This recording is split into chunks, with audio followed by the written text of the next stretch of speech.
Hello friends, आइए हम लोग स्टार्ट करते हैं अपने एनआईसी का ऊप्स का प्रीवियस ईयर सॉल्व्ड क्वेश्चन। ये इस टाइप के क्वेश्चन डीआरडीओ, इसरो, बीटेक हर एग्ज़ाम्स में पूछे जाते हैं। तो आप हर कोई जो सीएस बैकग्राउंड का है, इसी बैकग्राउंड का जो तैयारी कर रहा है, वो इसको देख सकता है। Given A class named student, which of the following is a valid constructor declaration for the class.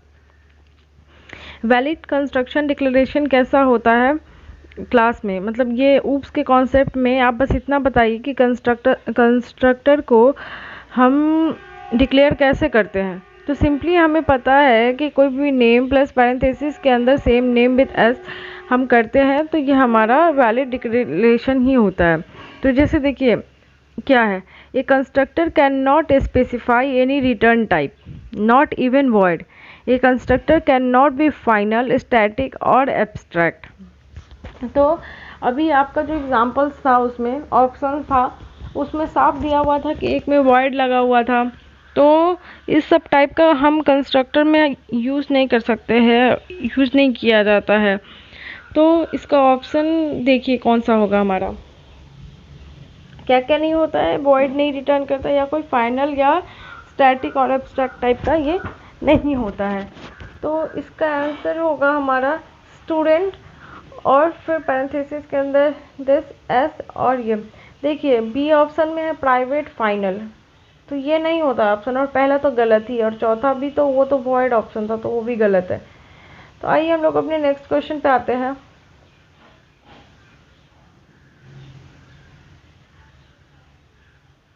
हमारा नेक्स्ट क्वेश्चन है object oriented inheritance models. Inheritance क्या होता है? इनहेरिटेंस होता है जो पेरेंट की क्वालिटी को एक्वायर करता है, ठीक है। चाइल्ड में पेरेंट्स की क्वालिटी होता है। ये साइंटिस्ट बी में 2016 में पूछा गया क्वेश्चन है। Object oriented inheritance models relationship कैसे शो करता है?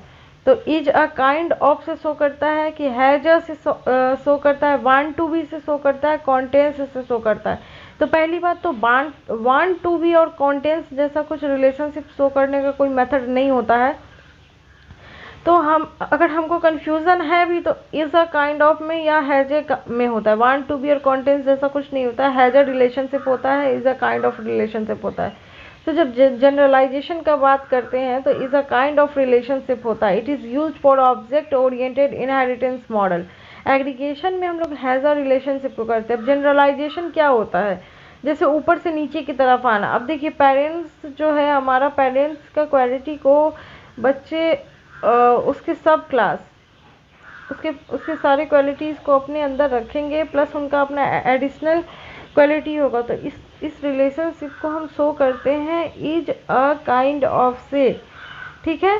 इज अ काइंड ऑफ से जनरलाइजेशन रिलेटेड है इज अ काइंड ऑफ से, जबकि एग्रीगेशन रिलेटेड है हैज अ रिलेशनशिप से। तो हमारा इसका आंसर होगा is a kind of relation. Has a aggregation के लिए होगा, वांट टू भी तो होगा ही नहीं, और कॉन्टेंस भी ऐसा कुछ होता नहीं है, ठीक है। तो ये चीज़ क्लियर है। इनहेरिटेंस वगैरह का बेसिक कॉन्सेप्ट अगर पढ़ना है तो उसका ट्यूटोरियल बनाया हुआ है, उसके ट्यूटोरियल में आप जाके पढ़ सकते हैं, उसका लिंक डिस्क्रिप्शन में दे दिया गया है। सारा बेसिक कॉन्सेप्ट उसमें आपका क्लियर किया गया है। नेक्स्ट क्वेश्चन पे आते हैं हम लोग। नेक्स्ट है in object oriented design of software objects have, in object oriented design of software objects have attributes and name only, operations and name only, attribute name and operations, या फिर mutation and permutation property. तो चौथा जैसा नहीं होगा कुछ, तीन में कंफ्यूजन है, attributes and name only, operations and name only, attributes name and operation.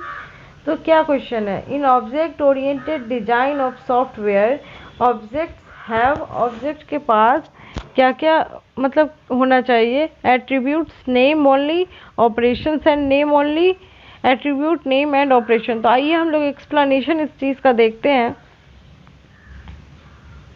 Object oriented design is the process of planning a system of interacting objects for the purpose of solving a software problem. An object oriented contains encapsulated data and procedures operations data and procedures का मतलब होता है operations grouped together to represent an entity. The object interface defines how the object can be interacted with. ठीक है. An object contains encapsulated data and procedures मतलब क्या, encapsulation में तो हम जान रहे हैं ना कि डेटा और ऑपरेशंस को साथ में इंक्लूड करना है, मतलब इनकैप्सुलेट कर देना है, लाइक अ कैप्सूल में क्या, डेटा और ऑपरेशन को, मेथड को एक साथ कैप्सुलेट करके इनकैप्सुलेशन तैयार होता है. The object interface defines how the object can be interacted with. Interface क्या बताता है कि ऑब्जेक्ट्स आपस में इंटरेक्ट कैसे कर रहे हैं. तो object oriented design is the process of planning A system of interacting object. तो आइए हम अपना ऑप्शन फिर से देखते हैं. इसमें हमारा सही जवाब है एट्रीब्यूट्स, नेम एंड ऑपरेशन, क्योंकि अभी हमने देखा इनकैप्सुलेट कैसे होता है, नेम एंड ऑपरेशंस, प्रोसीड्यूर्स. ठीक है. नेक्स्ट क्वेश्चन है हमारा. आइए अपने नेक्स्ट क्वेश्चन पे आते हैं हम लोग.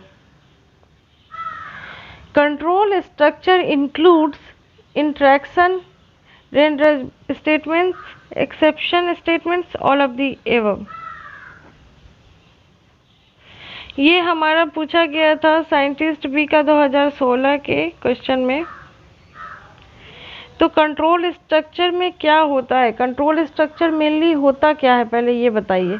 कंट्रोल स्ट्रक्चर जो होता है उसमें आपका F else condition, iterative condition, फिर एक्सेप्शनल हैंडलिंग कैसे करते हैं, ये सब कुछ होता है. देखिए आप उप्स का कॉन्सेप्ट छोड़ दीजिए, आप सी के कॉन्सेप्ट में भी आइए. तो कंट्रोल स्ट्रक्चर, कंट्रोल स्टेटमेंट्स क्या होते हैं, आइए हम लोग देखते हैं. Explanation. A control structure is a block of programming that analyzes variable and chooses a direction in which to go based on given parameters. The term flow control details the direction to the program takes, which way program control flows. Hence, it is the basic decision making process in computing. Flow control determines how a computer will respond when given certain conditions and parameters. ठीक है. तो वही है, मतलब basic decision making process. जैसे F else का condition होता है, फ्लो कंट्रोल के लिए हम लोग जो यूज़ करते हैं एफ एल्स में, मतलब या तो ये होगा, नहीं तो इसका जवाब ये होगा. या फिर एक्सेप्शनल हैंडलिंग वाला जैसा केस नहीं होता है कि आप मतलब फ्लो कंट्रोल में है कि आप कंट्रोल कीजिए फ्लो को, लाइक आप कोई लूप भी लगा सकते हैं. डिसीजन मेकिंग में तो ये सब कुछ आ जाता है आपका, ये तो एक चैप्टर ही है जो पढ़ना है.